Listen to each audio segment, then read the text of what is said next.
కేంద్ర మంత్రి పెమ్మసాని సంచలన కామెంట్స్ చేశారు. తల్లికి వందనం పథకంతో ఏపీలో వైసీపీ కనుమరుగవటం ఖాయమన్నారు. రాష్ట్రంలో అభివృద్ధి ధ్యేయంగా కూటమి ప్రభుత్వం పనిచేస్తుందన్నారు. రాష్ట్రాన్ని అభివృద్ధి పథంలో ఉంచడమే ధ్యేయంగా అందరం కలిసిమెలిసి సమిష్టిగా పనిచేస్తున్నామని తెలిపారు.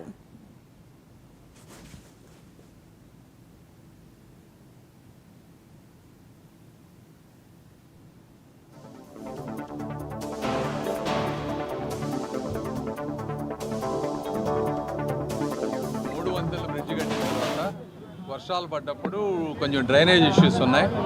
ఈ డ్రైనేజ్ ఇష్యూస్కి పర్మనెంట్ సొల్యూషన్ ఏంటనే దాని మీద ఆల్రెడీ వర్క్ చేస్తూ ఉన్నారు కమిషనర్ గారు, ఎమ్మెల్యేలంతా.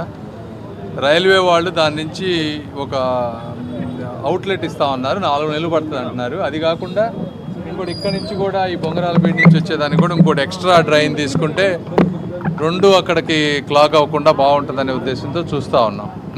3 వంతెనలు బ్రిడ్జి కట్టిన తర్వాత వర్షాలు పడ్డప్పుడు కొంచెం డ్రైనేజ్ ఇష్యూస్ ఉన్నాయి. ఈ డ్రైనేజ్ ఇష్యూస్కి పర్మనెంట్ సొల్యూషన్ ఏంటనే దాని మీద ఆల్రెడీ వర్క్ చేస్తూ ఉన్నారు కమిషనర్ గారు, ఎమ్మెల్యేలంతా. రైల్వే వాళ్ళు దాని నుంచి ఒక అవుట్లెట్ ఇస్తూ ఉన్నారు, 4 నెలలు పడుతుంది అంటున్నారు. అది కాకుండా ఇంకోటి ఇక్కడి నుంచి కూడా ఈ బొంగరాలపేట నుంచి వచ్చేదానికి కూడా ఇంకోటి ఎక్స్ట్రా డ్రైన్ తీసుకుంటే రెండు అక్కడికి క్లాగ్ అవ్వకుండా బాగుంటుందనే ఉద్దేశంతో చూస్తూ ఉన్నాం. 3 వంతెనలు బ్రిడ్జి కట్టిన తర్వాత వర్షాలు పడ్డప్పుడు కొంచెం డ్రైనేజ్ ఇష్యూస్ ఉన్నాయి. ఈ డ్రైనేజ్ ఇష్యూస్కి పర్మనెంట్ సొల్యూషన్ ఏంటనే దాని మీద ఆల్రెడీ వర్క్ చేస్తూ ఉన్నాం.